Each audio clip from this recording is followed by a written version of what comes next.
I have the opportunity to look at a set of total engine airflow heads here.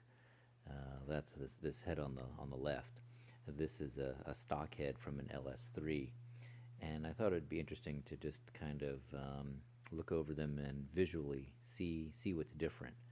I know the specs, like the work that was performed. You send them your old head, they strip it, they clean it, they use new valves, they use Faria um, uh, intake and exhaust valves. They're going to do different springs, titanium keepers, valve job, CNC mill the ports and the combustion chambers and all of that. But I thought it'd be interesting just to kind of take a little look and see how it looks. So some of the things that you see right off the bat, of course, are you can see the machining lines in the chambers here on the new head. So this is fixtured in a CNC milling machine, and the mill can very precisely remove uh,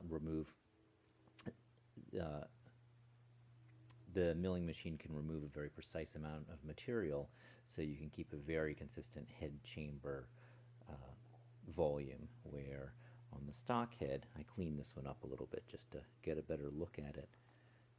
There's probably some manufacturing variances from the castings from chamber to chamber, because this is just the casting finish in here on the metal. I don't know if the camera's going to be able to pick that up, but you can kind of see the pitting and everything. That's just the rough cast surface compared again to the machined look on these ones. A few other things around the spark plug boss. You can see that there's kind of a flat up here, and then kind of this sharp corner then going down, where in the total engine airflow heads, it's been very kind of rounded over and smoothed out. One thing that you try to avoid doing is creating anything that's gonna like a sharp edge can create kind of a hot spot in the head. You can also see kind of looking right along here, there's like a little bit of a transition or a step in, where on this head that's really kind of been smoothed out. That transition has really been smoothed out. So it's neat looking at those little differences. The valve diameters are the same, so there's no difference there, but they are, again, they are different brand of valves, and they're nice and fresh, and obviously very clean compared to the old ones. I do not know if the new valves are actually lighter or have any other performance benefit. I don't know if the exhaust ones are sodium-filled stems or anything like that. Looking at the tops of the heads, you can see the total engine airflow logo right here on the side, on the exhaust side, with a serial number there. But some of the things they've done that are different, so again, this is looking at the stock head, which has a large diameter single beehive valve spring, where they have gone with a dual valve spring. I think you can see the smaller inner spring inside there, and this is just a straight style spring. And one of the advantages of the dual springs is actually it can compress further before the coils start hitting each other. You're limited here on the amount of lift that the cam can give you, or the amount that it pushes the valve down before those spring coils hit each other and it bottoms out.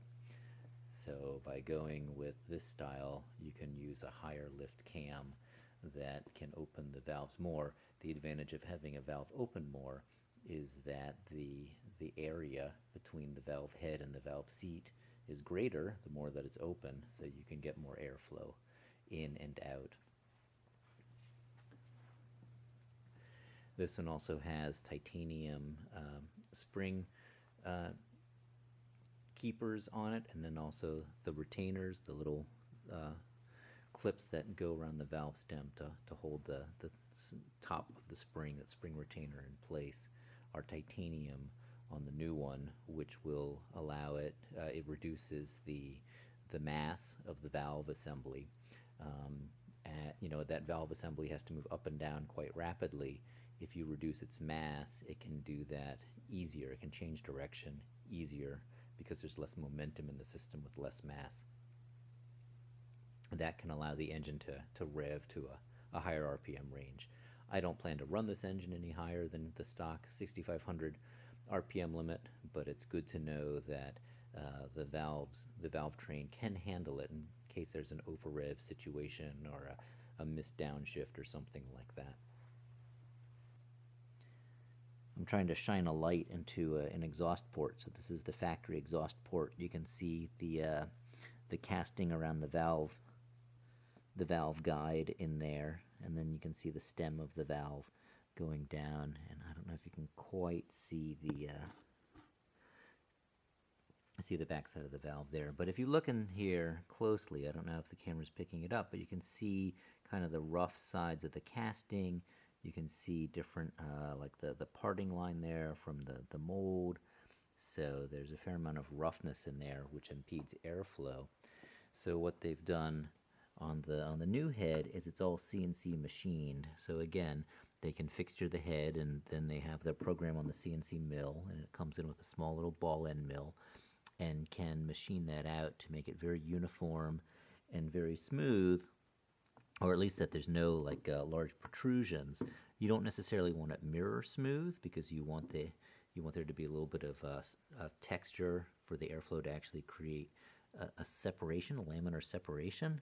But you can also see how the casting area around the valve seat has been greatly reduced and slimmed down, so that there's much more area, much more volume for that those gases to escape without having anything impede them. So again, there's that boss on the factory head, and here it is machined down on total engine airflows head. Looking at the intake port side, we see a lot of the same stuff. Let's see if I can get the light to shine in there. Real obviously, there's I see like a bump. I see some bumps in there. I see the rough walls from the casting. There we go. That might be a good shot. I can see the material surrounding the valve seat in there compared to the new head. It's much smoother in there, and there's a nice little taper cut around that valve guide to again really let that air flow in and flow out. And again, because of the CNC programming, you can be assured that every port is exactly the same. Every port's going to flow the exact same amount of air, as opposed to, again, with the castings here, there's going to be just inherent differences in the cast ports due to the manufacturing of it.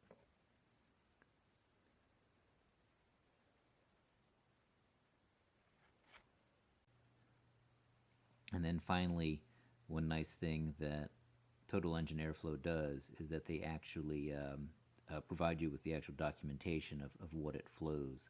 So what we have here is cubic feet per minute at different valve lifts. So they measure this on a flow bench, and number 1 is the intake side, and number 2 is the exhaust side. So you can see that, for example, at 0.1 of an inch of lift on the valve, it's flowing almost 74 cubic feet per minute of air, and the exhaust valve is a little less, 65.5.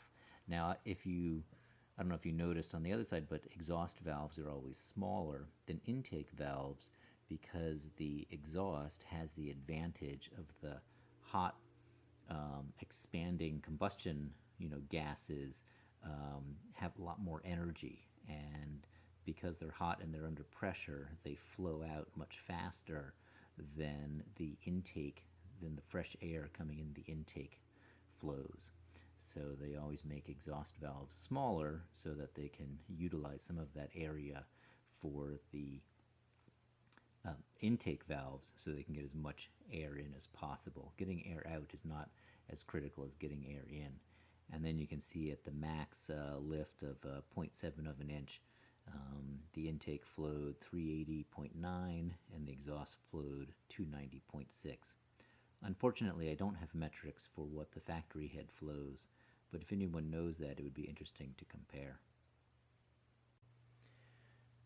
Now that you've seen the difference between the factory heads that are coming off and the new heads that are going on, we got to put it all back together and then let the fun begin.